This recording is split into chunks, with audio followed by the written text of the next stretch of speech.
last night in my dreams, walking the streets of some old ghost town. I tried to believe in God and James Dean, but Hollywood sold out. Saw all of the saints lock up the gates I could not enter. Walked into the flames, called out your name, but there was no answer. And now I know my heart is a ghost town.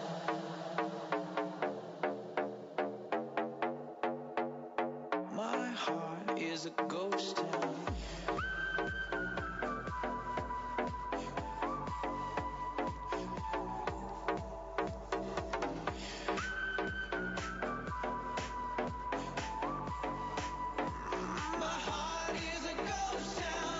Ladies and gentlemen, you're listening to ICRT, the midday show with Joey. And here we have, as promised, for the whole entire day, the highlight, really, of this show. We have Adam Lambert here on the phone with us. Adam, how are you? I'm good. How are you doing? I am very well. And Adam currently is in the UK. He's rehearsing with Queen. And let me just set things up for you guys. I'm sure you've heard that starting back in 2 or 3 years ago, this whole thing started with Adam performing with Queen. And, of course, himself as a singer-songwriter and part-time stage actor, I suppose. But, of course, you won't forget his performance at American Idols, which eventually got the attention of Queen to perform with them at the finale and the final stage. His career then launched with quite a few albums. But I dare say the highlight so far of his career now, he gets to perform with Queen on behalf of Freddie Mercury. And this show is going to come to Taiwan on the 19th of December, so very shortly now.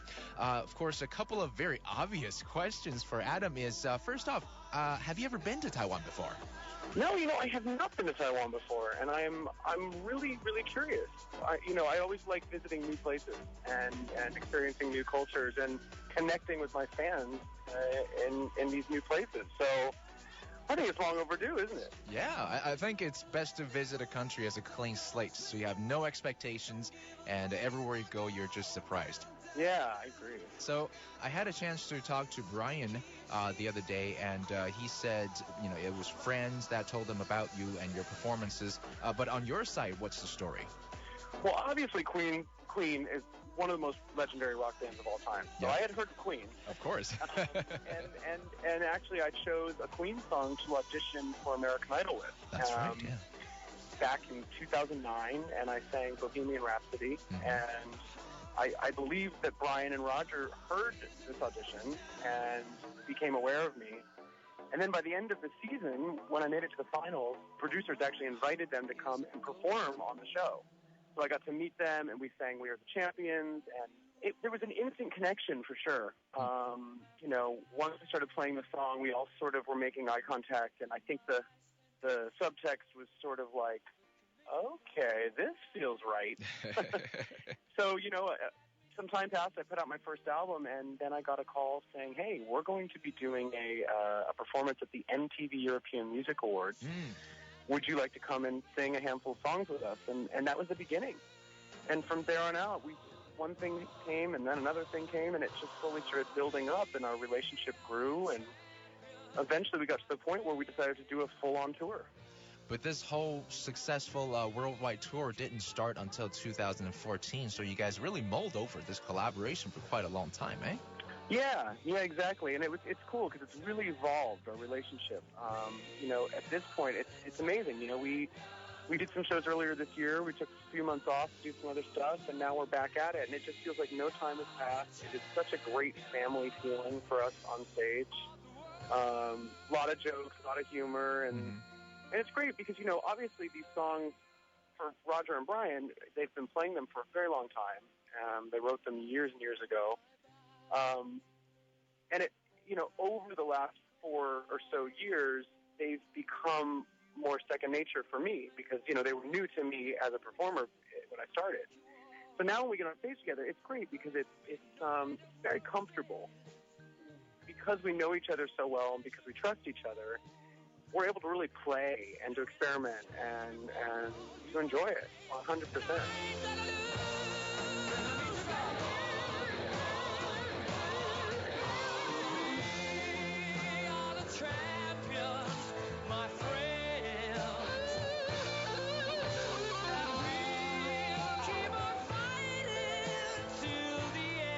So you've gotten comfortable with it. A lot of the fans, I'm sure, at the very beginning, it's always hard to accept someone to take Freddie Mercury's place. But seeing some of your performances, I'm sure a lot of these arguments have quilled. I'm sure a lot of people are very happy with what you've done with the songs, eh? I think so, yeah. In the beginning when we first started, I was pretty apprehensive. I didn't know what the fans would say, and I didn't know if the band would accept me fully. I didn't know if I was capable of pulling off all this amazing music. And so in the beginning, I was actually pretty terrified. Of course. I tried not to show it, but I was like, oh, my God. But, yeah, I think a lot, the critical and reception and the fan reception has been really positive. And, yeah, I mean, no matter where we go, people really love this show. And I think that the most important thing for me was to always remind the audience and communicate to them that Freddie is irreplaceable. There's no other Freddie Mercury, and there never will be. Right. I'm such a fan and so inspired by Freddie as a singer, as a writer, and as a person that I try to get on stage and celebrate his memory with the fans. And I think that they understand that when I explain that to them. Right, and you know what? I think you would be happy to hear that when Brian talked about you, he said nothing but good things. In fact, he said something about you that I thought was rather interesting. Brian mentioned that it used to be back in the old days, because they would do tours and concerts after concerts, so sometimes you can't sing everything to 110%. And Brian says, Freddie would, if you watch any of his live shows, sometimes Freddie would sing around it. And he called you a little bit stubborn because you would want to sing everything to the album caliber. You want to sing everything to the album level. Is that a principle that you hold yourself to? To a point, yeah. I mean, I guess the way I look at it is, Freddie had every right to sing it however he wanted because he wrote the song. Right. and he's the originator, so it's like it's his right to sing it however he wants. I think one of the things that I thought very early on, with being accepted by the fans, in this very high scrutiny type of situation, was I was like, well, if I'm taking all of these notes down and making it easier, I don't know if that's going to go over very well for me because I have a lot more to prove. Yeah, I hear you. So how do you channel your inner Freddie Mercury then? I guess, the more I learn about him, the more I realize there's some similarities, I think, in our personalities and sort of what we love and the way we look at the world. And I always try to examine the song as what it's trying to communicate to the audience. Right. Or what the writer was feeling, and I've asked a lot of questions to Brian and Roger about why is this the lyric, what is this about here, and I really try to make that clear in my performance. So I think that's sort of my mission. Okay, I think a lot of fans are happy to know that. So you did a lot of study, basically, to understand. Yeah. It's a kind of magic, magic, magic, magic, magic.